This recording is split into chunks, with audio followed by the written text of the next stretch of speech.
Yeah, hello everybody. Good evening once again. It's nice having you around again after our test.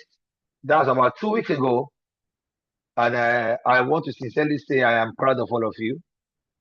Virtually all of you tried your best. I think the lowest in that test was uh, 25 over 40, and it was just due to the fact that she didn't finish our questions. But I know that she can do better than that. Okay, today's class is going to be very, very short because we don't have much to talk about. Today we are talking about amateurism and professionalism in physical education and sports. What is amateurism? What is professionalism? What do they stand for? So that will lead us to our discussion for today, which is our major topic for today. The concept amateurism in sports refers to athletes who participate without financial compensation, often for the love of the sport or personal development. Meaning that when we talk about who an amateur is, they are not athletes. They are just athletes that take part in the sport for fun, not for money compensation, not for anything. They don't even need too much motivation to participate. It is what they do out of fun, meaning that their means of livelihood is not attached to the participation in sport. Historically, amateur athletes were not to receive payment or endorsement, preserving the purity of it. However, the definition has evolved over time, with many sports now allowing some form of compensation while maintaining the spirit of amateurism, that is, the spirit of sport for all. So you find that they don't need this. But when we look at a professional players in sport, they receive various entitlements, which include financial compensation. Any athlete that you see participating in a professional sport, that means that sport serves as a means of livelihood for them. They are taking part in that sport brings about financial compensation. When we look at this, our football leagues and so on, you find out that they participate in this sport. At the end of every week, payment is made. The payment is made to them, and they keep on participating because that is what serves as their means of livelihood. Number two, also they receive endorsement from organizations that wants to use sport as a means of advertising their product. The likes of Adidas, the likes of Pickmill, the likes of Milo, and so on. They use those athletes to put on their branded materials to the whole world so that the whole world can see that this particular organization is using these athletes as a means of endorsement of deals. Then they have access to facilities and equipment and fitness support. I'm not saying that those that are amateurs have access to facilities, but you find out that most of the time that professionals have access to modern, better facilities and equipment than the amateurs. Then this traveling and accommodation is always prepared for them. An amateur does not need to travel to participate in any sport, but a professional that sport serves as a means of livelihood to him or her. When they have away competitions, away games, and so on, they have opportunity to travel, and that accommodation is prepared for them. They also have insurance coverage.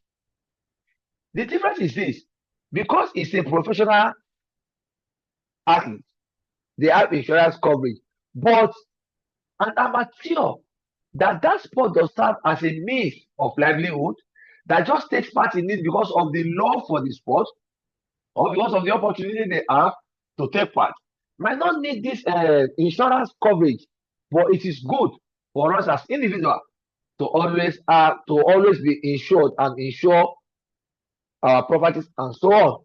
Then retirement benefit. I don't know the first of that retirement benefit in Nigerian sport, but I've come to know that when you talk the Three Lions, the England football team, and so on, and every other football team of every country, when they retire in that their sport, when they get to their peak, they have retirement benefit, money that is still alludes to them as long as they are living. Then we also look at publicity and media opportunities. Yes, publicity and media opportunity also help to expose them to the world, makes people know them, see them, appreciate them, and people even turn them most times to their idols. So when we now look at it, we talk about look at the similarities and differences between amateurism and professionalism in sports. We look at just two of these similarities. Both amateur and professional athletes have a deep passion for their respective sports. Number two, both amateur and professional sports athletes involved in competitions with athletes that are striving to perform at their best and achieve success, no matter how the sport looks like. Even if it is just a friendly game, somebody wants to win. We are just playing Ludo. That is just for recreation. Somebody wants to win. Everybody wants to achieve success at the end of every of these games. Then, when we look at the differences, in our charity, we said there's no place for financial compensation, but in professionalism, there's financial compensation, there's endorsement and sponsorship, there's strength and resources. Level of competition also differs, and then commitment and time also differs. In every of these, professionalism, we see every of these differences, but an amateur might not even count it to be anything because the sport does not serve as a means of livelihood. So you find that they are both different in their unique ways. So what we are trying to say today is that over the years now, even some amateurs that are not elite sportsmen and women, even these days now, even get a little financial aid to be able to motivate them. If you see what the economy of Nigeria is talking about, you find that in one time or the other, yes, even if the person is just doing it for the fun, there is need for an encouragement of okay, take this for your transfer when you're coming tomorrow, and so on. So we find that the similarities and the differences are before you.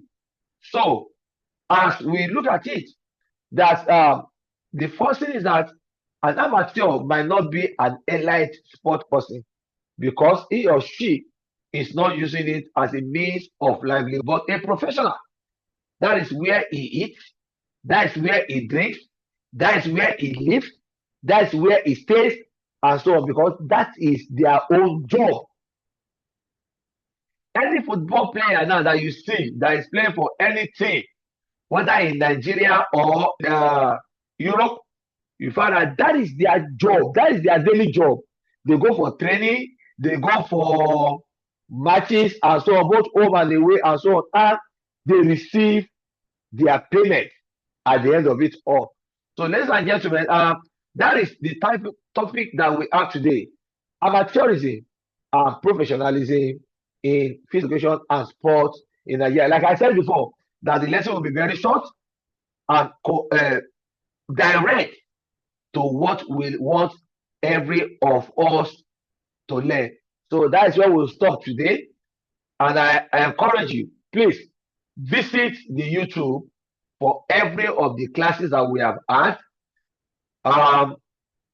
You still have access to, even if you are not trying it, access to your LMS to still review the test questions and so on. But till we meet again next week, have a nice day.